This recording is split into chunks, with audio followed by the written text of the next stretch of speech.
Tim registrasi. Halo. Ada ekspor makanan udah sampai Belum kan? Belum. Marah lo nanti dia sama kami. Kenapa? Oh janji. Janjikan mau sama gitu. Rupanya Kasih mana nak? sampai kami di simpang belum Kasih ada mana? dia. Bu, nanti kalau marah bilang gini, kamu juga lahir bukan karena aku bilang. Jadi nggak harus bersama Nggak gitu. ada HP kami kan jadi nggak bisa telepon. Orang senang. Oke, prater. Orang senang. Orang sama prater. Aku bertemu. Ini nak. Iya. Nanti ya nak. Masih ada di sana. Iya memang kan tidak aku kasih tahu. Oh, aslinya saya tahu. Lupa saya. Apa ya Mas Tony? Gak apa-apa nak. Yang penting itu di sini. Mari nak, selamat. Jadi snacksnya. Selamat datang Apa ini? Selamat datang. di RCU kita. TV One. Iya masuk TV One. Masuk TV One. Enggak, Global TV. Oke. Masuk kita ya.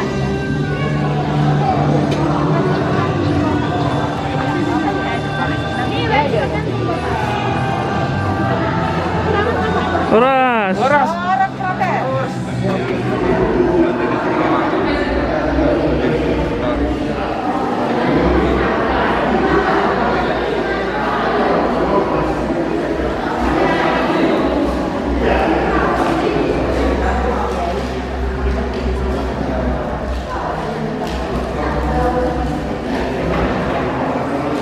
Pasukan guru yang sudah masuk sekitar 86 orang.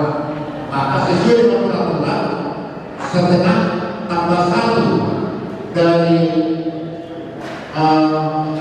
anggota yang diangkat sudah memenuhi quorum. Maka dengan ini dari 150 yang sudah 75 setengah sudah quorum 86. Maka menurut kita bahwasanya rapat kita ini sudah bisa kita mulai 10 atau utusan dari badan lain Christopher Kesukuban Medan dan yang terhormat Badan Pengawas Kabupaten Tanjung, yang terhormati Suster Pater dan Bapak Ibu anggota Kabupaten Tanjung. Selamat datang kami ucapkan kepada kita semua. Kami sebagai pengurus dan juga panitia mengucapkan banyak terima kasih atas kehadiran kita yang memenuhi undangan kami untuk mengikuti RAN yang ke-12 Kabupaten Tanjung yang kita cintai ini.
Orang seperti kita selalu.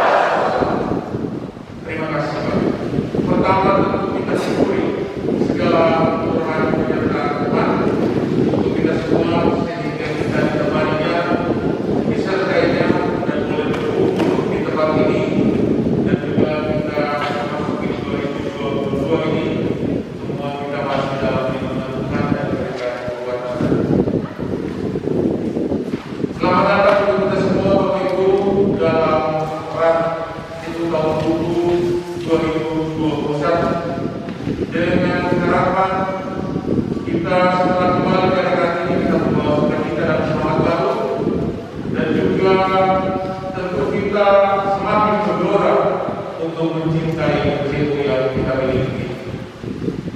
Bapak Ibu, kita semua diundang untuk memikirkan bersama, merefleksikan bersama apa yang perlu bersama kita dan keluarga kita dalam CU ini.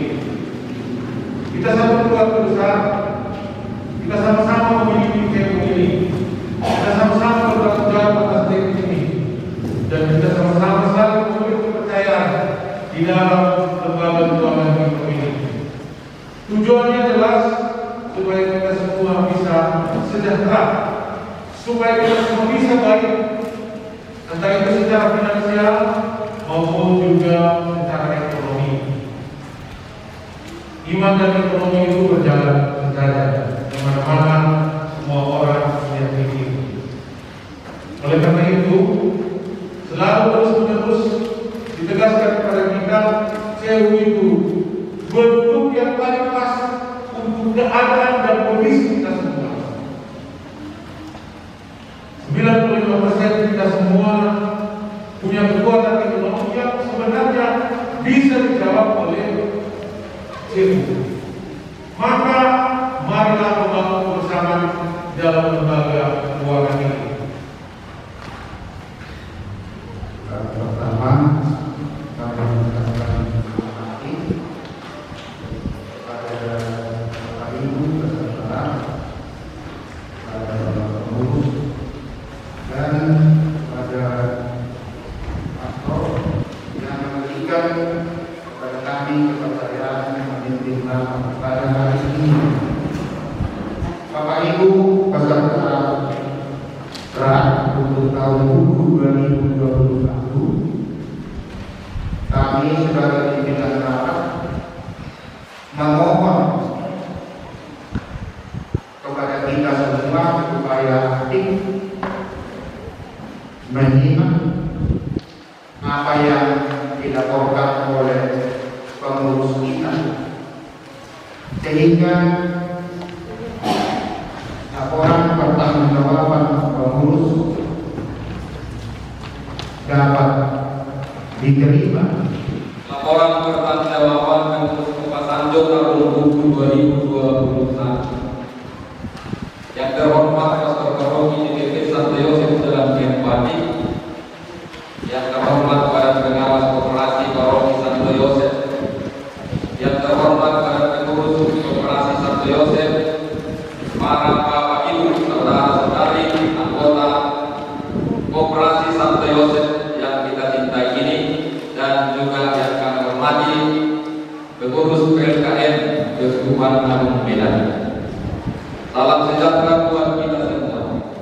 Pertama-tama kita panjatkan puji dan syukur kepada Tuhan yang Maha Pengasih dan Penyayang, karena berkatnya kita dapat berkumpul pada hari ini untuk melaksanakan Rah Kopasando tahun buku 2021. Kita juga bersyukur kepada Tuhan atas berkatnya Kopasando yang kita cintai ini dapat tetap eksis berkarya serta dapat berbagi manfaat bagi para anggota dan masyarakat sekitar, walaupun situasi tahun 2021 sangat sulit karena masih pandemi COVID-19. Sebagai tanggung jawab kami selaku pengurus, berikut ini kami sampaikan laporan pertanggungjawaban tahun buku 2021.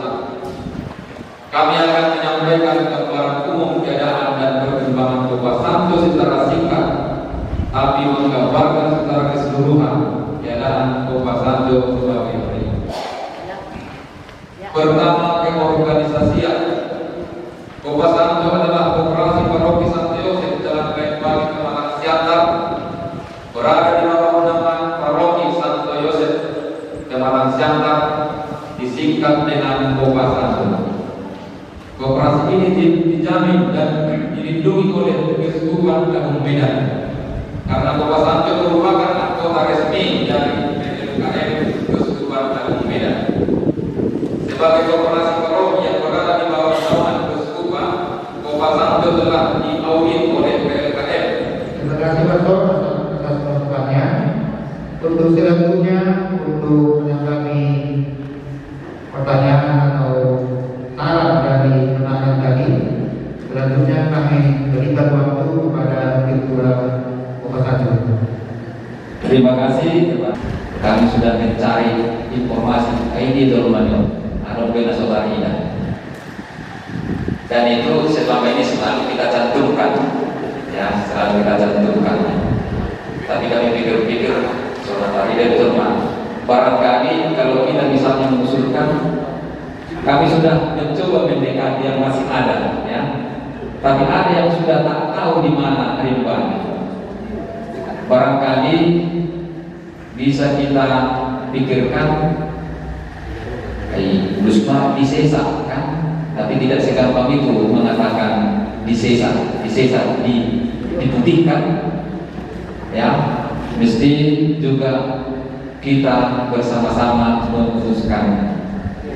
Lalu untuk bunga pinjaman yang dikurangi menjadi 0,5%, ini adalah atas persetujuan Badan Pengawas, di mana pada masa pandemi COVID-19, ya, koperasi kita tak bisa memberi apa-apa kepada masyarakat, kepada umat Katolik, secara khusus kepada anggota Kopasanja. Maka atas dasar itulah itu kemarin pinomat bahwa bunga di pinjaman IP tak otomatis 0,5%. Nah, maka untuk saran dari Bapak Nadia ini kami serahkan, walaupun tadi sudah di pimpinan rapat mengokekan, tapi barangkali kami minta dulu pandangan dari Badan Pengawas. Pengawas itu tadi ada usul untuk menjadi 1,5%. Itu memperkirakan kita sebenarnya bahwa ada kebijakan yang diambil supaya bisa menolong masyarakat, menolong umat, atau juga menolong anggota CU. Tapi memang ketika pembicaraan ini berlangsung, saya minta supaya pengurus CU itu menghitung dengan rinci dan baik angka-angka yang 1,5 itu seperti apa prosedurnya, bagaimana peminjaman, angka tahun peminjaman, lalu pengembaliannya, semua itu harus terukur jelas terang kepada peminjam supaya dia tahu berapa mau dipinjamnya juga kan. Nanti dia pinjam tapi kemudian tidak sanggup bayar seperti yang 18 orang ini. Bukan soal malu, kalau berani meminjam harus tahu juga Pak, terang di sini kan begitu. Harus berani malu juga. Bukan masalah malu atau tidak malu, berani meminjam, berani bertanggung jawab juga. Itu menurut saya soal peminjaman yang 18 ini. Jadi yang 18 ini pun sebenarnya dilacak. Pengalaman ketika masuk pertama di sini langsung berurusan dengan peminjam ketika berada di sini. Jadi itu kita terus berdiplomasi dengan orangnya, terus datang ke orangnya. Begitulah pada waktu itu ada pengalaman itu, akhirnya bisa diselesaikan. Jadi bukan menjadi untuk saya nama harus tetap ada di sini yang dari Aceh. Bahkan bila perlu cari tahu di mana alamatnya atau orangnya supaya kita bisa berdialog dengan mereka. Tidak ada langsung mau mencari kelemahan orang, tidak. Tetapi hendaklah kita menolong bagaimana kita membangun dialog. Siapa tahu mereka dengan utang ini buntu pikirannya, tak ada jalan. Bahwa ini berdasarkan adalah ajaran sosial gereja sebagai bunga itu menjadi bagian lain walaupun itu penting. 1,5% tentu konsekuensi kalau kita lakukan 1,5% ada konsekuensi khusus. 2% saja masih ada macet sebesar 13% dari kata pengurus dari PWN. Nah, keputusan rapat kita ini kan melakukan dengan pengurus. Kalau kita putuskan di sini jangan kita bersedia pengurus itu loh. Sekarang kan pengurus melakukan apa yang harus dilakukan. Ketika kita putuskan 1,5, kita harus mendukung juga pengurus supaya ini lancar. Ya, beri aplaus.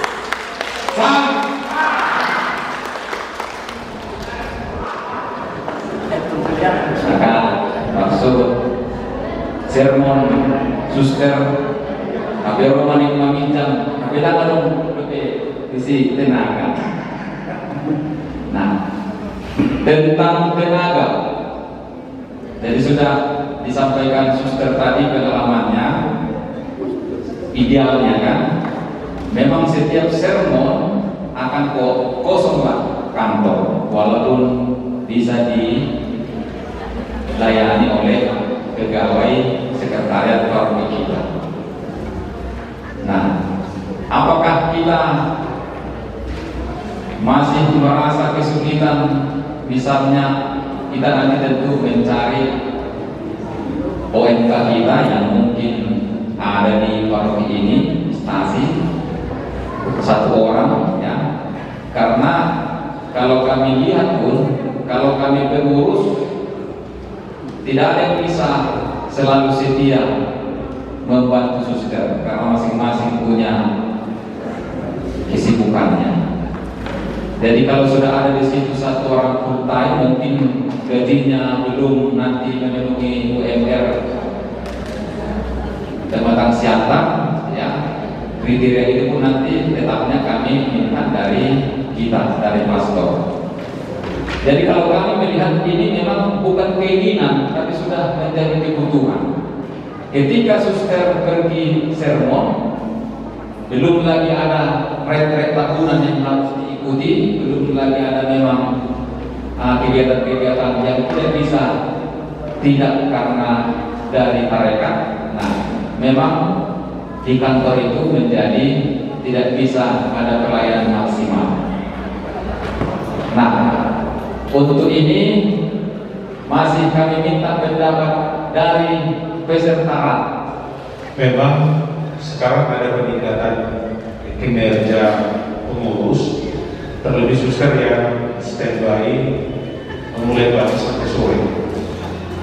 Apalagi hari molo lausir kami yang pastoral 20 suster, dan itu terlihat sangat produktif dalam penabung dan juga misalnya ya penyetoran. Dan siapa tahu ada yang hendak meminjam misalnya dengan angka sekian yang sudah ditelepon suster sebelumnya, suster bisa langsung membawa pada saat di sermon. Jadi bapak ibu yang dari stasi itu tak perlu capek lagi datang hanya untuk meminjam uang 2 juta atau 3 juta atau 4 juta. Tinggal nanti dibawa suster di sermon. Itulah kemudahan sekarang. Hanya memang di tingkat kesulitan kalau kita lihat sekarang, suster kembali dari stasi harus membukukan kembali lagi, padahal itu sudah pekerjaan 1 hari. Mulai pagi kami sermon sampai jam 2, jam 3 sampai 4 baru sampai di paroki ini, lalu kemudian harus dilanjutkan dengan membukukan kembali semua yang dari stasi itu. Jadi memang bukan tapi memang ini sudah kebutuhan. Hanya pada akhirnya nanti kalau ada ini pun kita harus ukur juga, harus diberi juga informasi bahwa tentu gaji dan upah mungkin masih di bawah standar, atau misalnya dia dalam 1 minggu sekian jam dia kerja, misalnya pada saat sermon dia hadir, atau dia menjadi full timer atau part time. Nah, part timer dia. Dan dalam rencana anggaran untuk 2022 mungkin bisa kita lihat di situ bahwa bunga pinjaman itu kami bayarkan 1,750%. Dalam pendidikan di setiap hari pun memang sudah disampaikan usul ini.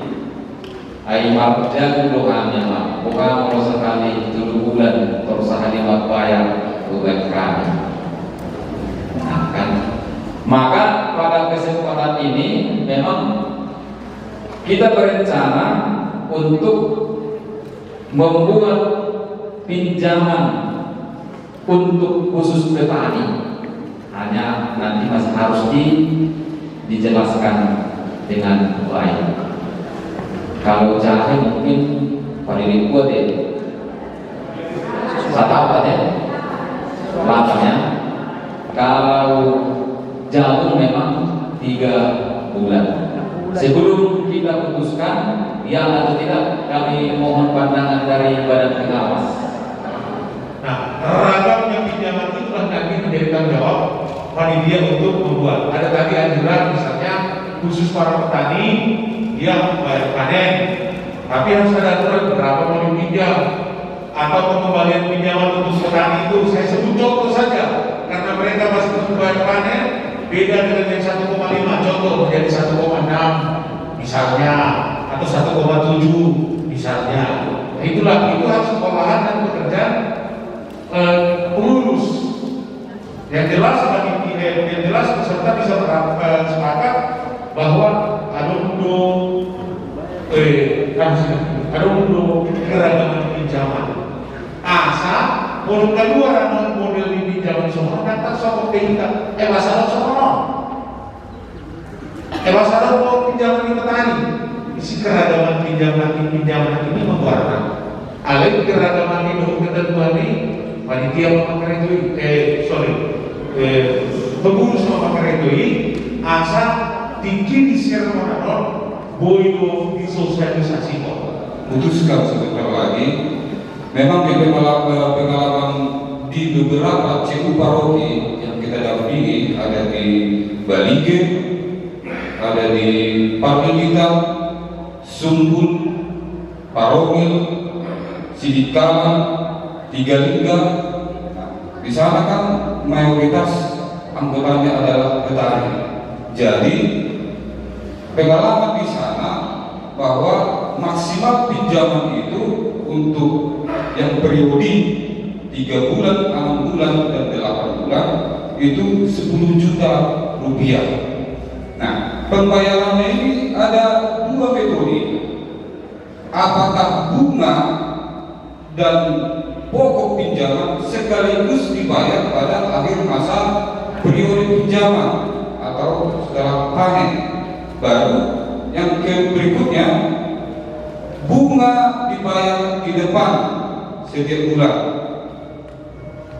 selama 3 bulan kalau masa waktunya 3 bulan, dan sisanya nanti pokok pinjamannya dibayar pada akhir periode pinjaman. Dan bunganya itu flat, tidak menurun. Itulah pengalaman yang berlaku di CU yang kita dampingi. Ini hanya sekedar masukan, dan bagaimana nanti pengurus bisa mengkonsep ini dengan baik supaya berjalan dengan baik dan disosialisasikan dengan baik kepada seluruh anggota. Demikian aman masukan dari kami. Oke, terima kasih atas kami bagikan ulang. Yang pertama dari bidang organisasi, membuat atau merevisi anggaran dasar anggota rumah tangga, dan di dalam itu dibuat segera mendesak karena memang dari banyak hal yang sudah berkembang tentang CU kita sejak pembuatan anggaran dasar yang pertama memang sudah harus direvisi. Ya, sudah banyak juga dalam arti tertentu yang menjadi peraturan-peraturan khusus yang terpisah dari anggaran dasar yang harusnya sudah dimasukkan di anggaran dasar. Maka sekali lagi ini akan menjadi program yang segera harus dilaksanakan oleh pengurus. Yang kedua, pengadaan tenaga atau karyawan 1 orang yang full time di Kopasanjo. Yang ketiga, membuat struktur organisasi. Walaupun secara kasat mata itu lengkap, tetapi bakunya itu yang mau dibuatkan. Yang keempat, keanggotaan sah setelah 3 bulan dan rutin menabung, maka dalam hal itu soal kewajibannya dan haknya, maka akan segera bisa mendapatkan bantuan sosial memberikan saat dia tanda silang, ya. Memberikan papan bunga juga untuk anggota yang sudah tanda silang. Kalau tidak percaya boleh dicoba. Mana tahu menemukan bagaimana maksudnya. Yang kelima, target kita dalam penambahan anggota Kopasanjo 500 orang. Sekali lagi supaya mungkin kita akan lebih dekat sedikit. Penambahan anggota Kopasanjo sebanyak 500 orang. Prinsipnya gandeng 1, maka lebih dari 500. Ya, Kami tunggu kerjasamanya. Yang keenam, menetapkan administrasi anggota kedua 1%, ini belum ada dibalas. Yang ketujuh, mengevaluasi pelayanan Kopasando. Ini pun nanti akan dibuat baik melalui badan pengawas, baik juga dari kita bersama.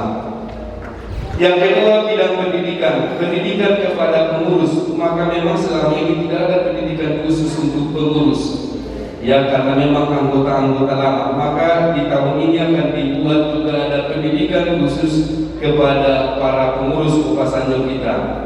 Yang kedua, mencetak brosur Kopasando dan update logo Kopasando. Memang sudah dirancang, hanya apakah bisa disampaikan bagaimana nanti di dalam rapat ini. Ya, sudah ada brosurnya dan sudah ada juga logo Kopasando kita. Logo selama ini adalah logo koperasi secara umum, yang khas paroki kita ataupun Kopasando itu sendiri belum ada, dan itu sudah dicoba dibuat dan sudah dipertanggungjawabkan di DPP. Yang ketiga, pendidikan kepada calon anggota baru atau anggota lama yang belum masuk pendidikan. Ya, ini juga seperti yang sudah disampaikan juga sebelumnya, bahkan andaikan satu stasi bisa memenuhi sampai 30 anggota baru, maka tim pendidikan akan langsung terjun ke tempat sehingga tidak perlu berkunjung ke paroki ini untuk mengikuti pendidikan kita. Ya, lebih begitu. Jadi kita karya kita ini lewat show ini ada dalam genggaman ataupun dalam berkat Tuhan. Maka yang berlimpah berkatnya.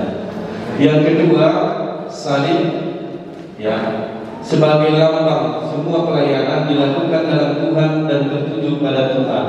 Maka sepantasnya dan bagi para pengurus ini, artinya kita sama-sama berbuat untuk Tuhan lewat pengorbanan dan juga lewat kasih. Ya, simbol salib itu adalah simbol kasih dan juga simbol pelayanan dan pengorbanan kita. Yang berikutnya adalah di tengah-tengah itu ada gambar keluarga kudus sebagai lambang karya dan pelayanan Santo Yosef dalam kesejahteraan hidup keluarga kudus. Ya, bagaimana juga akhirnya Kopasando ini hadir untuk mensejahterakan kita bersama umat paroki Santo Yosef ini. Baru yang berikutnya ada Martin, gergaji, ada sibu, itu adalah lambang kekuatan karya Santo Yosef sebagai tukang kayu yang adalah paroki kita juga. Ya, itu hanya simbol alat-alat yang dibutuhkan untuk menggerakkan sebagaimana Santo Yosef. Maka kita juga akan bergerak dengan banyak alat supaya tercapai apa yang diharapkan lewat kayu ganjil ini. Yang berikutnya lingkaran sebagai lambang kesatuan, tidak terputus, ya, tidak suka-suka pengurus, tapi memang satu kesatuan, satu matahari di bawah pimpinan Pastor Marianus Sekedar. Inilah kurang lebih ini yang mau disampaikan kepada kita. Terima kasih. Yang saya hormati Pastor Paroki, Pastor Rekan, Badan Pengawas, Badan Pengurus, Pramuka itu kita sendiri seluruhnya anggota CU Kopasando, Kopasando.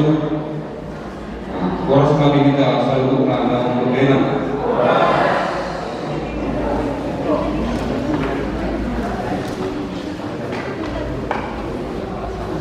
Nah, banyak orang berpendapat bahwa CU adalah hanya sebatas lembaga keuangan seperti layaknya lembaga keuangan lain.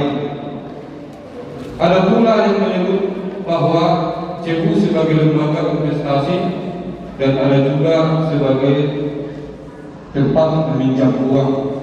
Ini harus kita sadari bersama. Bahkan calon anggota yang mendaftar ke CU sering mengatakan, kapan saya boleh meminjam? Berapa kali lipat saya pinjam? Pernahkah ini menjumpai pengurus ketika menerima anggota baru kemarin? Lumayan sering. Nah, dan pada tahun ini juga rencana kerja kita akan menerima anggota sebanyak 500 orang. Maka ditargetkan untuk akhir tahun 2022 maka jumlah anggota kita menjadi 1.100 orang. Nah, untuk ini juga pengurus harus memikirkan teknik-teknik dan mempersiapkan segala sesuatu untuk itu.